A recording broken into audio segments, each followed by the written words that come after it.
একটি মেয়েকে ভালোবাসতাম। সেই মেয়েটি আমার সাথে কদিন আগে কথা বলা বন্ধ করে দিয়েছিল।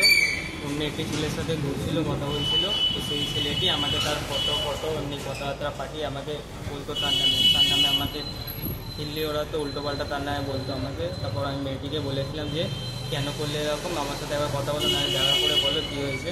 কিন্তু সে শুনিনি কিছু।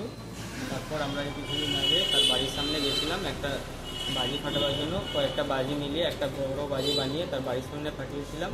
ভেবেছিলাম যে সে আসবে হয়তো কথা বলতে রাত্রিবেলা, সেটা আওয়াজ শুনে, কিন্তু তার জায়গায় এরকম বড় জিনিস হয়ে গেছিলো। আওয়াজটা শুনে আমরা নিজেরাই পালিয়ে গেছিলাম ভয়তে।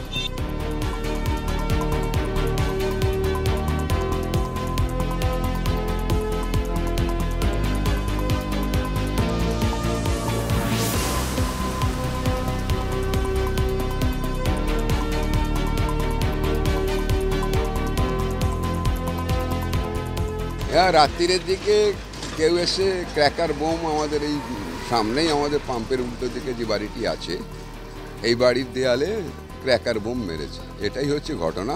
কি কারণে মেরেছে এটা এখনো পর্যন্ত আইডেন্টিফাই হয়নি। পুলিশ বিষয়টা দেখছে, পুলিশ হয়তো বিষয়টা সরেজমিন তদন্ত করে হয়তো কিছু জানাতে পারবে। আমিও পরিবারের সঙ্গে কথা বলেছি, তারা বলছে কী কারণে আমাদের মেরেছে আমরা নিজেরাই বুঝতে পারছি না।